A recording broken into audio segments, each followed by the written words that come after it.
Halo guys, welcome back to Korea Ramit bersama orang Korea yang medok. Oke, follow kasus kali ini merupakan kasus kejadian di tahun 2016, jadi udah sekitar 6 tahun yang lalu. Tapi menurutku ini sebuah kasus yang perlu tak bagikan kepada follow. Judul kasus kalian adalah supir McDelivery yang mengancam dan juga memukul konsumennya. Langsung kita mulai. Kejadian kali ini terjadi pada tanggal 23 April tahun 2016. Dan yang lebih menyedihkan lagi, kejadiannya ini dekat daerah tempat tinggalku, yaitu Dobonggu. Ya, aku ini tinggal di daerah Dobonggu saat ini. Nah, pada hari itu, konsumen ini memesan makanan di McDonald's, jadi menggunakan McDelivery pada pukul 14.00. Dan biasanya, kita itu kan kalau pesan antar makanan tuh biasanya asumsinya gimana? Ya, paling nggak waktu 1 jam gitu. Nah, ini orang yang juga biasanya pesan McDelivery ini juga mengira makanannya itu bakal tiba dalam waktu 1 jam. Tapi entah kenapa hari itu lama banget dan makanannya baru tiba pada pukul 16.00. Jadi 2 jam waktu tunggunya dari pesan hingga menerima makanan itu. Konsumennya ini tanya ke Pak Delivery-nya, ya kan bisa ya tanya, "Pak, kok hari ini nganternya lama banget, kenapa ya Pak?" Gitu. Nah, bapaknya ini jawab, "Loh, masa lama Mas? Padahal ya langsung loh tadi saya berangkatnya. Saya nggak tahu tuh, ya coba tanya ke tokonya aja, saya kan cuman dapat pesanan suruh kirim." Tuh. "Oh gitu Pak, tapi saya nunggunya 2 jam loh Pak, nggak bentar loh, 2 jam. Deliverynya banyak ya Pak emang?" Ya mohon maaf ya nunggunya udah lama, coba telepon ke toko aja, saya kan ya nggak tahu gitu. Nah, di saat seperti ini konsumennya itu terus tanya, "Loh, tapi kok bapaknya nggak tahu gimana gini. Nah, akhirnya bapak McDelivery-nya ini juga mulai sedikit marah dan akhirnya bilang, "Saya ini ngantar cuma dapat 400 perak loh Mas. Dan itu kan di luar kontrol saya, kok bilangnya ke saya Masnya ini." Dan terjadilah kejadian seperti ini. 나는 손님한테 욕하는 나는 네가 먼저 나한테 그랬잖아. 나이가 몇 살이라고. 내가 50이 넘었어. Jadi dari suaranya terdengar bapak McDelivery-nya ini udah sampai serak, kayak ngamuk banget, kayak emosinya itu udah di atas sana. Dan kalau didengar pembicaraannya kayak gini. 나는 손님한테 욕하는 나는 Orangnya ini bilang, "Aku ini baru seumur hidup ini baru pertama kali lihat ada orang meso ataupun bilang kayak gini ke konsumennya. 네가 먼저 나한테 그랬잖아. 나이가 몇 살이라고. Kan kamu dulu yang bilang, kamu dulu yang bilang, kamu umur berapa sih?" Gitu katanya pak delivery-nya. 내가 50이 넘었어. 너 30살인데 21살 차이나 나한테. Aku ini umur 50, kamu berapa? 30 tuh, aku ini lebih banyak 21 tahun, tahu nggak? 그런데 너한테 그렇게 21살이나 되는지 참을 수 있냐고 새끼야. Ini suaranya agak kayak gema-gema dan juga kurang jelas, tapi terdengar kayak, "Hah? Tapi masa aku harus tetap mendengar kayak gini semua dari kamu?" Dan mulai mendatangi konsumennya, karena yang ngerekam ini kan konsumennya. 어딜 들어와 지금? Konsumennya bilang, "Kamu masuk mana? Kamu ini rumah saya." Gitu. 내 신고해 이 씨발놈아. Nah, ini dia 이 udah 새끼가 어쩌냐? mulai meso-meso. 신고해. "Dasar kamu orangnya BRE gini. Loh, emang kamu siapa? Dasar kamu kurang ajar," kayak gitu. 새끼야! 뭐야? 이 씨발놈아! 죽고 싶어! 이 개새끼! Nah, Pak Delivery-nya bilang, "Kamu mati tak?" gitu. Dan ini terlihat dia ini mengarah ke arah dapur. Nah, mungkin ada yang bingung, "Loh Mas, itu kok buka laci kenapa?" Jadi biasanya pisau-pisau di Korea itu disimpan di tempat kayak gini. 뭐하는 거야 지금? Nah. 불질 넘으니까 이 개가! 이가! Nah, Pak supirnya bilang, "Tak tusuk kamu habis gini, hah? Sungguhan kamu." 근데 이 씨발놈아! 이거 가병원짜리 갖고 너한테 이러니! 신발 신고 뭐하는 거야? Dan ya terdengar pokoknya kamu kurang ajar, pokoknya berantem gitu. 씨발놈아! 사병원짜리야! 이게 사병원짜리라고! 씨발 새끼 이게 사병원짜리라고! Dan terdengar juga Pak Delivery-nya bilang, "Nah, ini tuh cuma untuk 400 perak, tahu nggak? Kamu kayak gitu." 사병원 그냥 울고 가자! 신고해! 신고해! Wis, laporo lek mau, nggak peduli aku kayak gitu. 신고해! Di sini entah kenapa terkesan Pak Delivery-nya tuh begitu marah. Tapi yang agak aneh, waktu aku pertama kali ngeliat video ini, yang rekam itu kayak kerasa dia itu nggak terlalu takut gitu, kayak kayak terkesan masih nyantai. Jadi kayak bingung gitu loh. Ini bapaknya marah banget, tapi yang rekam kok kayak kesannya nyantai. Itu yang nggak bingung kan. Nah ini akhirnya 가만히 신고할까? 신고해! Pak supirnya mulai 동네 놈들 다 얘기할 거야. 신고할 거야. 기다려. Nah, jadi kayak gitu. Jadi kalau dilihat gimana? Kalau menurut bola gimana? Kalau menurutku terkesan Pak supirnya ini benar-benar meledak secara emosi, bukan marah. Kalau orang marah kan kayak mau ngejak berantem. Kalau di sini terlihat kayak ada suatu rasa yang meledak di dalam gitu loh. Bisa jadi marah, bisa jadi sedih, bisa jadi kecewa. Kayak kerasa ini orang itu meledak banget pokoknya. Sedangkan yang ngerekam ini terkesan kayak sedikit kalau dari pengalaman kayak agak manas-manasi orangnya kan. Loh, kamu masuk rumah, loh. Kesannya agak kayak gitu dari aku yang melihat. Oke, lanjut. Dan sebenarnya kasus ini langsung dilaporkan dan juga disalurkan kepada polisi dan akhirnya polisi juga datang dan memproses kejadian ini. Dan berdasarkan konsumennya ini merampas helm dari bapaknya yang ngantar biar bapaknya ini tidak bisa melepas diri dari PKP katanya. Jadi waktu polisi datang, helmnya ada di dalam rumah, bapaknya yang ngantar juga ada di situ.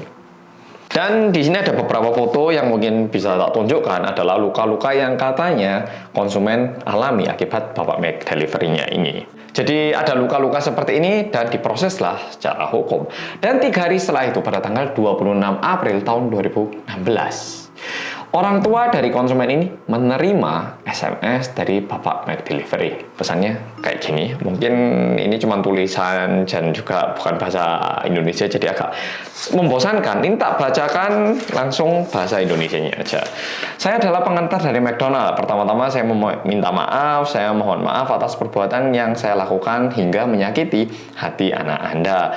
Saya tadi sudah pergi menjenguk ke rumah Bapak, tapi tidak ada orang. Jadi ini saya mau mengirimkan pesan dulu. Sekali lagi saya minta maaf. Saya juga sebagai orang tua yang punya 2 anak mahasiswa, sekali lagi meminta maaf. Mohon ampuni saya dengan hati yang luas. Saya sudah berusia 50 tahun dan juga sudah kehilangan banyak hal dan berusaha bertahan hidup dengan melakukan pekerjaan ini. Saya tidak bisa membayangkan betapa sakitnya perasaan anak Anda. Saya sendiri juga kesusahan untuk tidur. Mohon pengertiannya atas keadaan saya yang kurang ini. Saya berjanji akan mampir sore ini untuk minta maaf. Lagi-lagi saya minta maaf. Mohon sampaikan rasa maaf ini kepada putra Bapak atau Ibu gitu ya. Saya mengakui kelemahan saya, mohon maaf, saya pengantar McDonald, kayak gitu. Nah, habis itu ada satu SMS lagi. Saya mohon, tolong ampuni saya tahu kalau Bapak atau Ibu benar-benar marah besar. Saya mohon, kali ini saja, mohon maafkan, ini semua merupakan kesalahan saya, bukan kesalahan McDonald. Jadi, kayaknya bapaknya ini takut kehilangan pekerjaan ataupun mendapatkan masalah dari tempat pekerjaan. Jadi bapaknya ini pengen menyelesaikan masalah ini secepat mungkin dan semulus mungkin. Dan bilang kalau bakal mengunjungi sore nanti. Nah, jadi ada SMS kayak gitu, minta maaf terus. Dan habis itu diterimalah balasan dari orang tua konsumen ini. Nah, lalu balasannya kayak gini dari orang tua konsumen. Meskipun Bapak minta maaf, ini bukan hal yang semudah itu untuk bisa dilewati. Dan juga mohon tidak datang ke rumah saya. Jujur itu sedikit menyeramkan dan juga tolong berhenti menghubungi saya. Meskipun Bapak ini yang salah, tapi saya merasa ini juga merupakan suatu kejadian yang harus dipertanggungjawabkan langsung oleh McDonald. Dan urusan lainnya akan kami urus setelah semua pengobatan anak saya ini selesai dari rumah sakit. Dan juga sekali lagi mohon tidak mendatangi ataupun mengunjungi rumah kami. Nah, kayak gitu. Dan ternyata pada tanggal 9 Mei 2000. Dan akhirnya pada tanggal 9 Mei 2016, Bapak delivery ini mendapatkan hukuman, yaitu berupa sanksi sebesar Rp50.000 won maksudnya. Jadi kalau rupiah sekitar Rp600.000, tapi kalau dipikirkan biaya hidup ya sama lah kayak Rp50.000 di Indonesia. Dan diakibatkan denda Rp50.000 ini konsumennya nggak terima. Masa orang yang ganggu saya kayak gitu cuma didenda Rp50.000? Ini orang harus diposting di online. Dan konsumennya ini memposting video yang barusan kita tonton bersama tulisan di YouTube dan juga di blog. Nah, tidak lama setelah itu ada satu komentar yang tertulis. Mungkin gambarnya dulu kayak gini. Komentar yang pertama, ini dalam bahasa Korea, jadi langsung tak artikan aja. Saya orang yang kenal dengan Bapak McDelivery itu. Sungguh sangat mengesalkan. Korban yang bilang kalau dia itu dipukul, ini semua adalah kebohongan. Bapak McDelivery itu tidak pernah memukul. Malahan setelah videonya selesai, korban ini, orang yang disebut korban di sini, konsumennya, yang malah memukul Pak McDelivery-nya, lebih tepatnya di bagian perut dengan kakinya, kayak ditendang gitu. Dan mungkin ada yang ingin tahu kenapa Pak Delivery-nya ini masuk ke dalam rumah ini. Sebenarnya konsumen ini merampas helm Pak Delivery di saat itu dan bilang, ini loh, rasain, kamu juga coba tungguin 2 jam. Kayak istilahnya mengganggu pekerjaan Pak Delivery-nya ini. Dan helmnya ini dilemparkan ke dalam rumah, sedangkan Pak Delivery-nya itu udah minta berulang kali untuk helmnya minta dikembalikan, tapi tidak dikembalikan. Dan malah korban itu terus mengancam bilang, ini loh, tak upload di sosmed biar kapok kamu. Kayak gitu. Dan di bawahnya ini sedikit menyakitkan hati kita semua, karena yang menuliskan komen adalah putrinya sendiri, putri dari Pak Delivery-nya. Tentu perbuatan papa saya mengatakan kata-kata yang kasar itu adalah sebuah kesalahan yang tidak bisa ditutup. Tapi ayah saya kehilangan pekerjaan dan hanya berusaha untuk mencukupi kebutuhan keluarga kita. Dan mulai 2 minggu yang lalu, setelah kejadian ini, ayah saya kesusahan sendiri di rumah. Kami sekeluarga, istri dan juga anak, sungguh merasa sakit hati melihat kejadian ini. Nah, agak membingungkan ya, atau tadi di awal video terkesan kayaknya konsumennya yang benar, kok tiba-tiba komennya agak beda kesannya. Nah, ada lagi satu komen dari ZXCV bintang-bintang. Ini bilang kayak gini, saya merupakan orang yang tinggal di sekitar rumah itu, alias tetangganya.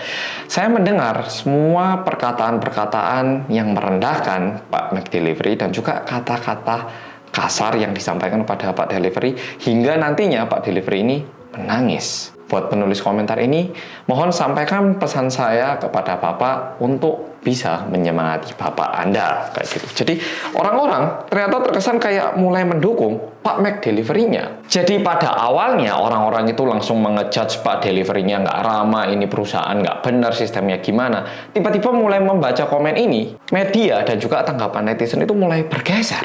Jangan-jangan yang kurang ajar konsumennya, kayak gitu. Dan sebenarnya video ini diupload di YouTube dengan gambar kayak gini. Dan kalau ini diterjemahkan, dia ini upload dengan kategori komedi. Ya kan nggak pantas ya komedi gitu. Ya mungkin bisa jadi by default udah settingan awal dari YouTube-nya, tapi kayak tetap nggak pantas gitu loh. Dan bahkan yang lebih parah adalah konsumen ini pernah melaporkan kejadian ini ke stasiun TV dan juga ditayangkan di TV. Jadi seolah-olah kayak McDonald, waduh, mengirimkan petugas McDelivery yang tidak ramah dan bahkan melakukan kekerasan terhadap konsumennya kayak gitu. Ini udah diberitakan sehingga jujur pekerjaan Bapak ini dan juga image Bapak Delivery ini cukup terancam. Nah, sekarang tak ceritakan sebenarnya apa yang terjadi. Jadi memang benar, pada hari itu makanannya itu diantar baterai nentek. Bentar ya. Jadi memang benar, pada hari itu makanannya itu datang agak telat. Ya nggak agak sih, lumayan telat, 2 jam. Dan Bapak McDelivery-nya itu udah bilang, mohon maaf ya makanannya agak terlambat. Nah, tapi si konsumennya ini terus sedikit kayak apa ya, merendahkan Bapak Delivery ini dan mengganggu secara berlebihan. Helmnya itu kayak diketok-ketok gitu, tok-tok terus didorong-dorong, kayak kepala orang didorong gitu. Kan sangat tidak nyaman dan sangat tidak sopan ya. Apalagi konsumennya ini berusia 30 tahun, bapak yang ngantar ini berusia 50 tahun. Nggak masalah usia, tapi udah gitu usianya juga lebih tua gitu loh yang ngantar. Nah, setelah helmnya didorong-dorong, kenapa telat gitu kan? Helmnya ini diambil dan disimpan di dalam rumah, dilemparkan ke dalam rumah gitu loh. Terus dibilang, no, bapak juga tungguin 2 jam ya, lalu ditutup pintunya. Bapak yang bekerja sebagai McDelivery ini tentu membutuhkan helm itu untuk melanjutkan pekerjaannya, ya toh. Memang benar, McDelivery itu ternyata sekali ngantar itu dapat 400 won, jadi sekitar 4.000-5.000 rupiahan. Jadi kalau nggak ada helm, nggak bisa kerja, toh. Jadi orangnya itu meminta-minta, tapi terus tidak dibukakan, malah kayak dimainkan gitu loh kesannya sama yang pesen. Apalagi situasinya ini ternyata bapak yang nganter ini habis kehilangan pekerjaan dan pekerjaan baterainya kok gini sih? Cepet. Dan akhirnya mendapatkan pekerjaan ini untuk mencukupi kebutuhan keluarganya. Dan ini adalah satunya pekerjaan yang bisa dilakukan sebagai kepala keluarga. Sakit hati toh, jujur aku dengarkan ini kayak, aduh. Dan akhirnya pada tanggal 13 lebih tepatnya jam 1 subuh video ini dihapus oleh penguploadnya sendiri. Dan bahkan tempat kerjanya yaitu koreacenter.com itu mengetahui bahwa ini merupakan tindakan dari karyawannya. Sehingga bos dari perusahaan itu mengupload satu pesan kayak gini, yaitu permintaan maaf atas kelakuan karyawan perusahaannya. Dan dengan ini mereka memutuskan untuk memecat karyawannya yang melakukan ataupun mengupload video ini. Jujur, uploadan ini juga membawa sedikit keributan. Ada yang bilang, loh seharusnya perusahaannya itu kalau bisa ya memberikan sedikit reward kepada Pak McDelivery-nya, kok malah mecat orang ini. Tapi ada juga yang bilang, wah ini tindakan yang paling bagus. Dia itu harus merasakan sendiri pahitnya yang dia buat orang lain kayak gitu. Jadi bisa dibilang sebenarnya cukup mendapatkan dukungan dari banyak netizen, meskipun juga ada yang menyayangkan keputusan dari bos perusahaan ini. Nah, jadi kejadian kali ini seperti ini. Sangat disayangkan banget. Biasanya konsumen itu jarang melakukan kejahatan-kejahatan aneh, karena memang benar konsumen adalah yang membayar, jadi harus yang dilayani. Tapi sayangnya ada beberapa konsumen yang minta dilayani dengan batas yang tidak masuk akal sehingga membuat kekacauan seperti ini. Dan kita sendiri ngerti, selama COVID hidup kita itu sangat-sangat dinyamankan oleh bapak-bapak kayak McDelivery ini, bapak-bapak tukang ojek yang mengantarkan semua pesanan kita via online. Apalagi di situasi yang panas, hujan juga tetap mengantarkan. Memang ada kalanya juga bapak-bapak ojek ataupun bapak-bapak yang mengantarkan makanan dengan pelayanan yang kurang benar, kurang ramah. Tapi paling tidak melalui video kali ini aku pengen mengucapkan terima kasih bapak-bapak yang sudah bekerja keras mengantarkan pesanan-pesanan kita hingga di rumah dengan aman, membuat kehidupan kita lebih nyaman, bisa menyajikan makanan yang kita pengen makan tanpa keluar rumah. Jadi sekali lagi, terima kasih semua bapak-bapak, ibu-ibu yang bekerja mengantarkan makanan. Oke, polo-polo, pas videonya kayak gini, baterainya juga habis, udah nggak penting muka saya. Terima kasih udah nonton video kali ini dan sampai jumpa di video berikutnya.